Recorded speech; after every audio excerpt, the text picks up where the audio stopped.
il y a exactement 3 ans, en 2020, il avait été organisé un séminaire dont le thème était stade de propriété en série A et série B, prospective, perspective et résolution. Ce séminaire avait été organisé par l'expert en droit public, professeur à l'université de Bologne en Italie, la professeure Margherita Pitalis, qui en ce moment officiait en faculté de sport.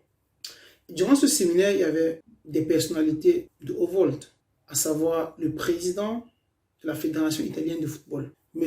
Gabriele Gravina, Fabio Cannavaro, ex-capitaine de la Squadra Azzurra, champion du monde, et tous les autres experts en droit du sport. Durant ce séminaire, lorsque Fabio Cannavaro a pris la parole, il voulait remercier particulièrement le président Gravina.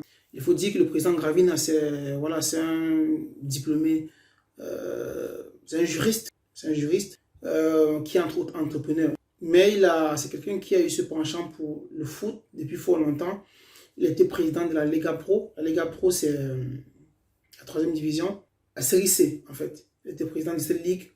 Il a fait ses classes dans le monde du foot italien. Et il a réussi comme ça en 2018 à être président de la Fédération italienne de football. Pourquoi est-ce que je parle de cela?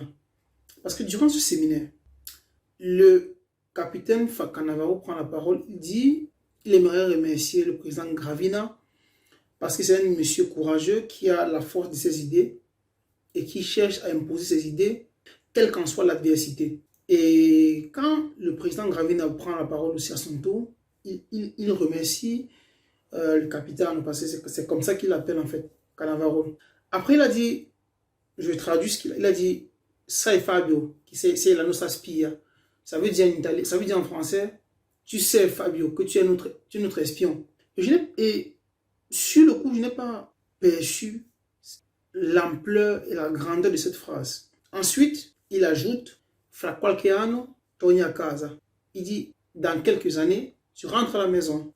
Et c'est plus tard que j'ai compris le sens et l'essence de ces propos. En 2018, l'Italie ne se qualifie pas pour le mondial russe. C'est un fiasco. Parce qu'il faut savoir qu'en Italie, le foot est plus qu'une religion. Et ne pas participer, ne pas prendre part de façon protagoniste à une compétition de Coupe du Monde pour les Italiens, c'est un sacrilège.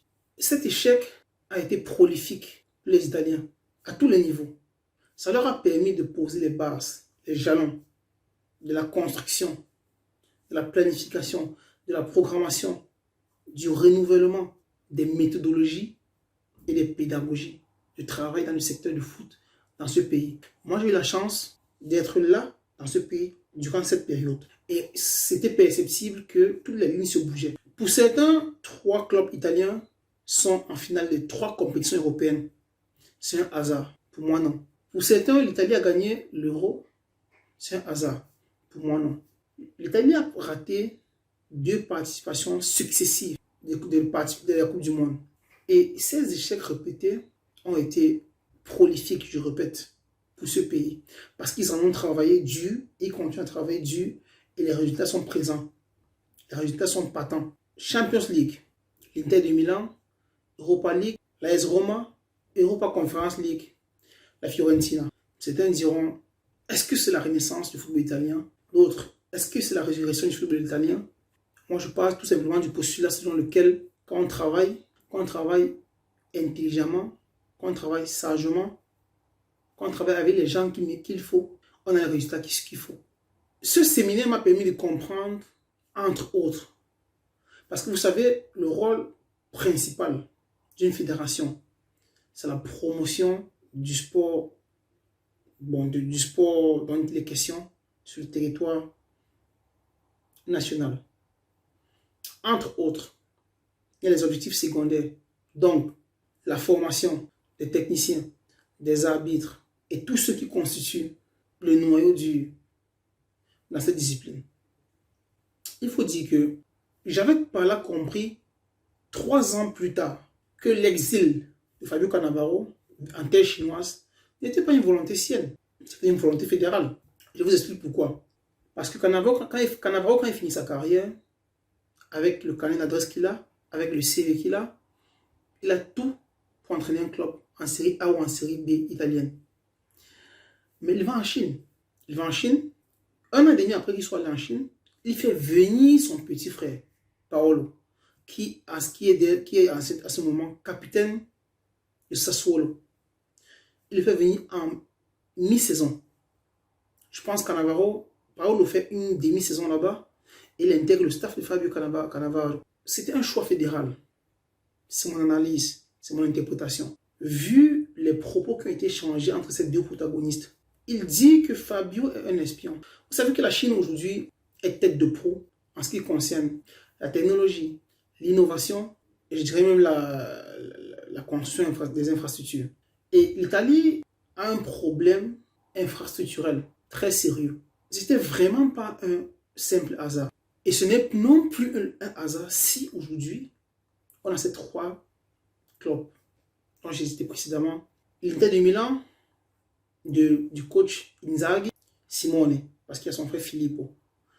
Simone Inzaghi, la Roma de José Mourinho et la Fiorentina de Vincenzo Italiano. Cette nouvelle génération, vous avez vu, Inzaghi, Italiano, sont les coachs qui ont plus ou moins le même âge. Et je peux ajouter, il y a des Zerbi, il y a les Spalletti, qui sont vraiment des références dans le domaine. L'Italie, selon moi, est en pleine résurrection. C'est un pays qui a bossé. C'est un pays qui bosse dur. Et je ne serais pas choqué ni surpris de voir durant ces trois finales, au moins deux des clubs italiens remportent les finales. D'ailleurs, ça fait plus d'un mois que je dis que mon pronostic, c'est l'Inter de Milan qui sera champion d'Europe cette année. Depuis plus d'un mois que je le dis.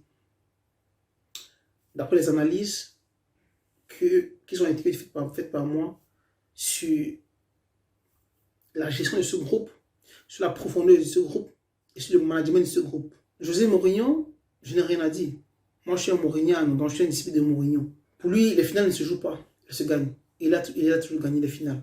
Je souhaite bonne chance à Vincenzo Italiano parce qu'ils auront en face West Ham, qui n'est pas rien, qui a une très très bonne équipe, avec qui ils pourront faire jeu égal. Mais je suis persuadé que ça c'est l'année du club italien comme à l'Euro. Et croyez-moi, je pèse mes mots, ce n'est pas un hasard. Ce n'est réellement pas un hasard si, trois compétitions européennes, on a trois clubs européens, trois clubs italiens distincts. L'Inter qui élimine le Milan AC.